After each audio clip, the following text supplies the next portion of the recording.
perspective with us is Mary Pekin, who is the CEO of Relationships Australia in Canberra and the surrounding region. Mary's been working in the field of family relationships for 38 years. She worked as a child psychologist with the New South Wales Health Department in both Wagga Wagga and Parramatta in Sydney. She's also been a court counsellor and supervisor with the Family Court of Australia in the Sydney Registry. She's been a couples therapist and a mediator with Relationships Australia. For the past 17 years, she's been CEO of Relationships Australia here in Canberra, and she's a registered psychologist. Ladies and gentlemen, please welcome Mary Pekin to the stage.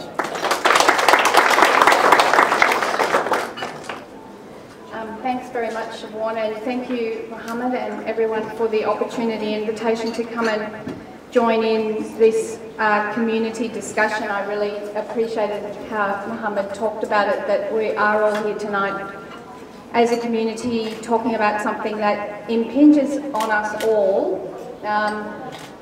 Probably some of us will have experienced violence or some form of abuse. We may have also perpetrated some form of violence or abuse, and we probably know people who are either perpetrating or subject, subject to abuse. So it is, as it's been mentioned, it's in all our lives. Listening to the speakers so far, one thing that occurs to me, because I think the idea of controlling these feelings and the question keeps coming up for me, why does this keep happening in homes, in intimate relationships?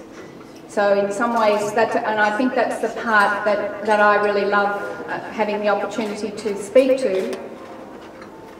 We're increasingly getting fantastic controls in the law system, in the community, in our police, in our services, that set a structure for this is a crime and we're not going to tolerate it. But what do you do in the home? In the home, and this is where it happens, in the home, in these intimate relationships. As Martin said, we wouldn't treat our workmates, we very often don't treat our workmates, our colleagues, even people in the street, but we will treat our partners, children, intimate family members, we will treat them differently. So I suppose my main themes that I want to add up to our thinking tonight are, in these intimate relationships, over the years, and none of this will be new to you because you're all in intimate relationships, we have to have high level of skill, and particularly skills in knowing how to negotiate power in a relationship, how to understand and see power in a relationship, and how to manage, understand intimacy and closeness. So for me, the two things, if I had a mission in life, which I've had a vocation to work with relationships and to keep trying to understand how they work, and the problem with them is every single one of them is different, thankfully. And but if I have any kind of achieved any kind of learnings, we better be good at knowing about power, and because no two people are equal all the time, and yet everybody is striving for equality and holds that up as a value and virtue that they want for their relationships, but we've got different skills, different histories, different families, different cultures, and they all come together under a roof and in that intimate relationship. The other thing that is, and so it doesn't come naturally to negotiate power. We're not born with that ability. We're born with the ability to stamp our feet and cry and scream if we don't get what we want, and make sure that we get our needs met that way. Also, love and intimacy, how we do that, how we, with another person who's got a whole different way of expressing love and intimacy, how do we do that with us? Because unless we know how to get love and grow love in a relationship, we won't have a solid platform in which to deal with power conflicts. So I think we need to be highly skilled at both of those, which means to me, it doesn't mean, it could mean courses and books and all that, but it means talking to our friends, our family, our parents, everyone we know, how do they do? What are their dilemmas? And I think these particular dilemmas about how we all do love differently, including physical, sexual attraction, sexual love, and how we do fighting and power and resentment, how we do those, how we practice those things every single day. We need to talk to each other more and get better. I don't know, you might all be great at it. I'm still not that great at my age and time of life, but I'm trying really hard to get better before it's too late. To get good at talking about the problems and the sensitive things that are hard to talk about. I haven't started my speech yet, sorry.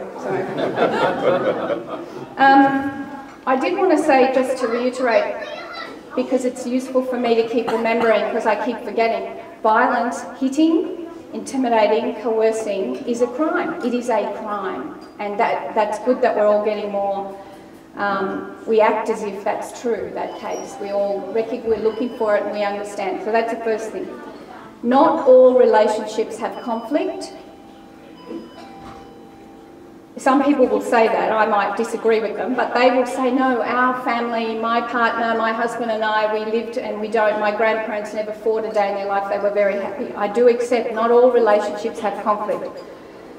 Not all relationships with conflict lead to violence, but all relationships with violence have unmanaged conflict in them. So that's get very good at managing conflict. And early warning signs for that. So if you talk about, how do we, because we all do conflict, and I think sometimes we do it really well, and we will talk about it and recognise it and sit down and have a talk, and over time it works out. But quite often we feel silenced, we're scared of speaking up. We might not, even if we were allowed to speak up in our relationship or weren't scared that the other person might disapprove of us, leave us, reject us, get really angry. Even if we didn't think that, we mightn't be able to say what we need or even know. We've had some mention tonight about the feelings.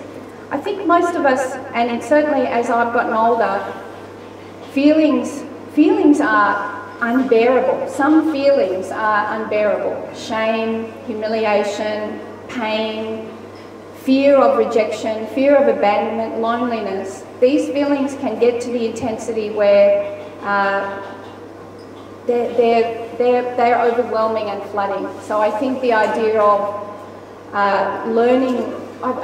learning to control feelings maybe doesn't serve us as well as learning to understand that feelings are very intense and painful, and how do we sit with them without getting scared, without getting fear of dying or there's no future, hopelessness, that thing that people can get into. Okay, so I did just want to mention a couple of it.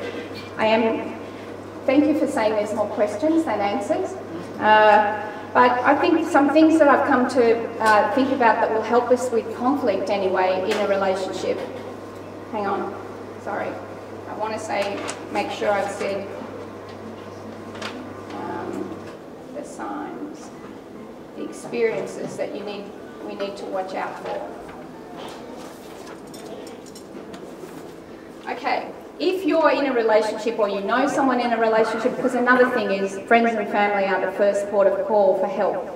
So if you know someone who is walking around feeling silenced, not able to speak, a relationship where there's growing resentment that is not expressed, that's buried, a relationship where there's growing fear of the other for whatever reason, disapproval, anger, I can't speak, just growing fear, where one person is doing a lot of walking on eggshells or diffusing or managing to make sure the other person doesn't get angry, or if one person is doing a lot of what they don't feel right about doing, they're having trouble saying no.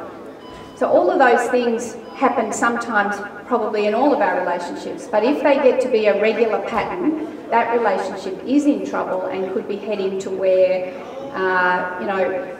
that something that could be leading to, they're ingredients early warning signs of a relationship that has become violent. They would be early warning signs. I think so protections against those things which I wanted to mention were relationships where, and this is what I think in terms of what, if you're looking at a relationship solution for this, we would be aiming to have relationships, first of all, that are safe and not just physically safe. So as Martin has said, no matter what the cause is, every single person has the ability to make a choice about how to solve that problem. And if you choose violence, that is a crime, and plus it will kill the relationship. Gone are the days where people usually will suffer in silence. People usually find a way to protest now. Everybody wants fairness, and very few people are going to, for a long time. They might for 2 or 3 or 10 years, but eventually they'll stop. They won't put up with suffering in silence or being abused or being put down or living in fear. So mostly people will push back eventually. So safety is, I've come to really value emotional safety, which means that you have the freedom and confidence to speak up about what's important to you in a relationship. Secondly, I think fairness. Everybody said fairness. It's an easy thing to say but really hard to do, and I wouldn't be telling you anything you didn't know. It's really hard to have fairness in a relationship and also in life. So the third thing is, I think we've got to, there's ethical relationships. A relationship is a mutual thing. I have to care, I have to take responsibility for my own safety, my own ability to ask for what I want, but I have to care about you as well. I have to take responsibility for you being able to feel safe to express your needs and speak up, and I have to care about my effect on you. So, and I think if you think about relationships where that's gone, where there's violence, one person obviously has stopped caring about their impact on the other person. So these are things I think in terms of teaching young people too about relationships, that it is about me and looking after and my responsibility to speak up and tell you what I'm experiencing. It is also my responsibility to listen and care about what you're experiencing. So I think they're kind of intimate solutions within a relationship. The fourth one is it's all really, we have to be really good at saying more than just love and respect our fundamental values in relationships. We have to understand how you practice that. So these relationships that we are building every day, so every movement we make in a relationship will either push us away from the person or towards them. We've always got that choice. We can look at them in a way that will bring them closer or push them away. We can say something to them that will bring them closer or push them away. Everything we do has an effect, and I think the more, as we keep working and acting like, these relationships take skill, practice, not taking them for granted, and we can't slide into laziness about them. We have to be committed to, just like we're all committed these days to being healthy or working hard or being good parents, we have to be constantly committed to making sure that these relationships, which carry a lot of meaning, that we're practicing that every day, paying attention to that meaning. I hope that doesn't sound self-righteous. And as I've said, the other thing is to be really good at power and intimacy skills. Okay. I think to just...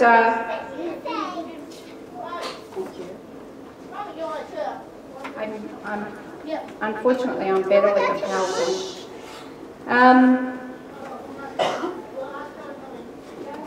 So to wrap up, and I've probably said the things I wanted to say, that I think if we're looking to why it happens, we need to look at how good we are at doing love together and intimacy together.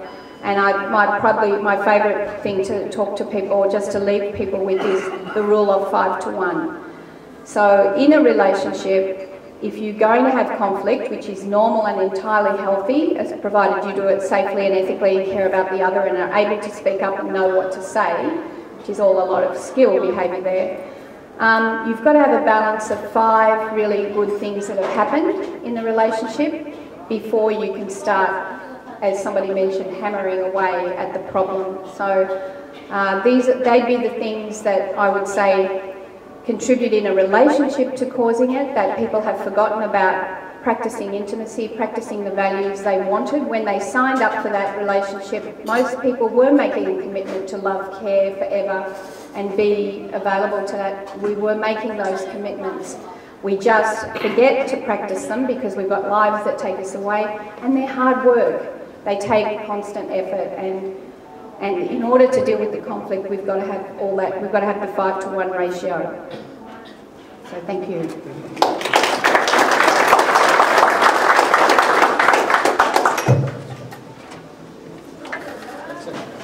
Thank you so much, Mary Pekin. You've been on the front line for a long time, and I'm sure that a lot of people will take advantage of your presence here tonight and have plenty of questions for you as the evening proceeds.